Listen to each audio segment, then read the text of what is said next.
May mga mahal sa buhay na tutulungan. Meron pa pang maaaring issue sa kanila. Pero because hindi natin naging glorify na naman sa buhay natin, kinuha tayo ng Panginoon. Kawawa po sila. Amen? So, the Lord sees our private life. Believers should always keep in mind that they have a great God and His superiority can be manifested all through their lives. Definitely, Christians are not all-knowing. Neither can their presence be everywhere. Nor can they be all-powerful like God. But in some ways, they can display the power of the Lord through their God-given capability. The Bible says in Romans chapter 8, verse number 37, 9, in all things we are more than conquerors through Him that love us.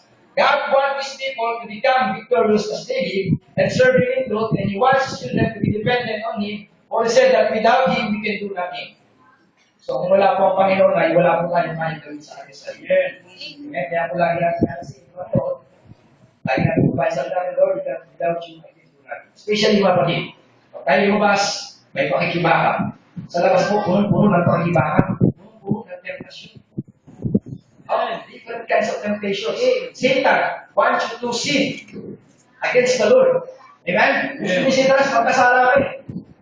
Gusto ni Diablo, dapat malubog ka sa kahirapan. Gusto ni Diablo, malubog ka sa bisyo. Gusto ni Diablo, malubog ka sa kasalanan.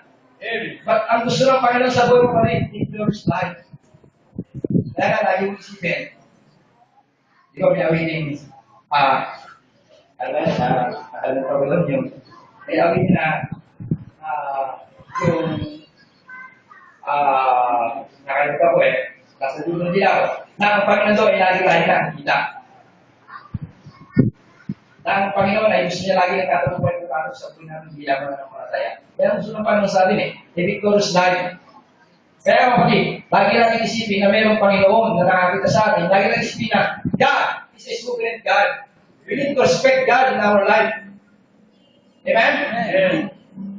Huwag mo paluin ang Panginoon. Magtapat ka sa Panginoon. Amen? Ang Panginoon ko, hindi lamang po sa loob ng church. Even outside the church, you can serve God. Be faithful to God, whether you are. Kung nasan ka, magtapat ka sa Panginoon. Because God sees our private life. Nakikita ng Panginoon kung ano yung ginagawa natin. No? At dapat laging nakakulong sa puso natin ang Panginoon, hindi sa sarili natin. Believers should always keep in mind that every great God is what can be manifested through their lives. Okay? So, in the depth and prayerful study of the life of Nathaniel will help us to achieve a wider and deeper understanding of God and our attitudes toward unseen God. Yun yung si Nathaniel, mga kapatid. Nagtaka siya Kilala na siya agad ng Panginoon Di ba? Kasi sa Bible, binasa niyo. Nagulat kasi Nathaniel Panginoon, kilala mo na agad ako. At doon, pumasok Nathaniel, sabi niya, you are the sons of God. Yes. God knows our priorities. God knows the temptations in our life. Yung kahinaan niya natin, yung pagkakulangan natin, alam ng Panginoon yun Because God sees our private life. Unang bagay, kapatid, makita natin, the Lord knows how spiritual we are. Okay? The Lord knows how spiritual we are. John chapter 1, verse 44-48, the Lord knows our spiritual activities. Alam ng Panginoon, spiritual activities natin sa buhay natin. Our activities in our life can be hid from the eyes of the Lord, whether they are good or evil. Okay? Activities natin.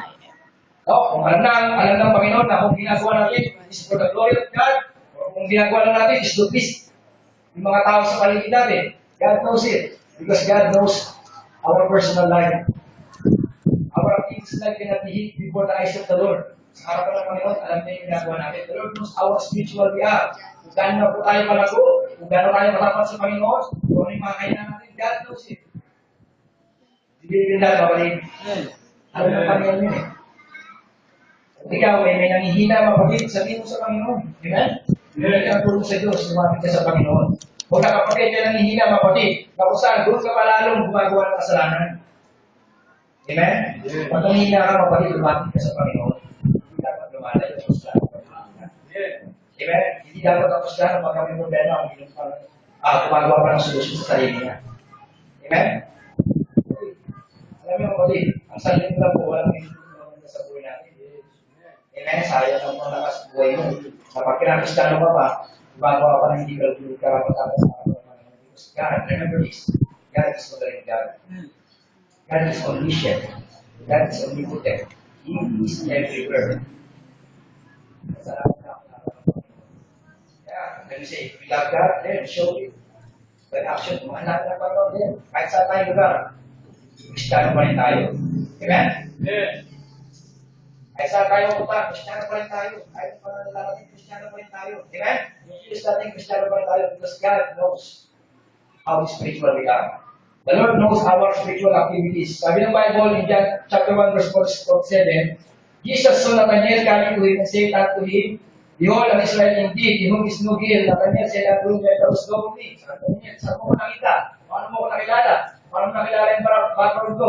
Jesus answered and said unto him, Before the period called thee, when thou was under the fig tree, I saw thee. May this passage tap our spiritual awareness so we could avoid questionable activities. At the same time, we could give our best support to God-given ministry. Kapatid, itong bagay nito ay naway tap our spiritual awareness. Dapat makita natin na sa loob ng church, ang pag-iibig sa Panginoon, hindi lang sa loob ng church, pati sa labas. Dapat makita natin na we always spiritual involved in the activities. So, dapat lagi, ano ba, nasa labas ka. Dapat kung napano ka sa loob ng church, ganun ka pa rin sa labas. Amen? Dapat kung kaibigan mo sa loob ng church, Kristiyano sa labas, kaibigan mo Kristiyano pa rin. Amen? So, baka ngayon, meron pa mga kaya na loob sa atin. Remember this. I'm not telling this is the word of God. The Lord knows your spiritual activities. Mga gabi, may naging masabi ng anak. Remember this. This is what is my word. The Lord knows who you are. Amen? And I'm not the judge. The Lord is the judge.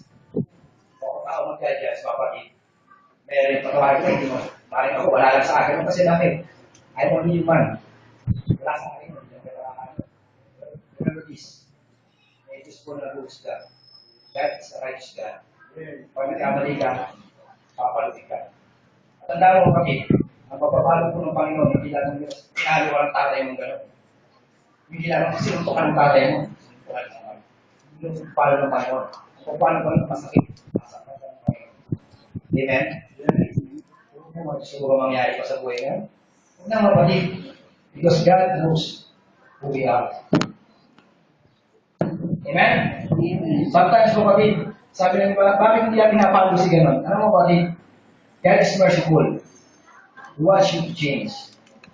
Amen?